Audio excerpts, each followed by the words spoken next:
Hello everyone, in today's video, I'm going to show you the best tree support setting in the Creality Slicer. And so the first thing that you want to do is to, of course, head over to the support option. And of course, let's enable support. And let's choose something like the tree automatic or the tree manual.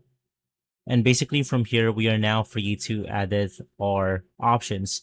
Now, most likely you are going to be editing the tree supports category right here. So the first thing that I recommend is editing the tree support branch angle. So I suggest choosing 40 to 45 right here. For the tree support branch diameter, I suggest choosing something like 2 to maybe 3 millimeters.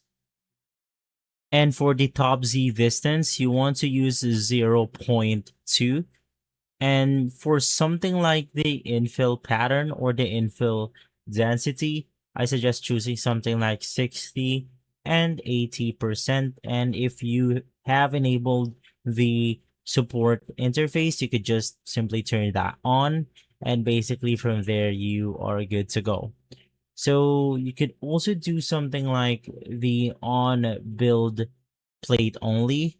But of course, you want to go ahead and check if this is the best case for your model. If not, you want to go ahead and disable this right here. And so guys, if this video has been helpful, leave a like, subscribe, and follow us for more videos like this.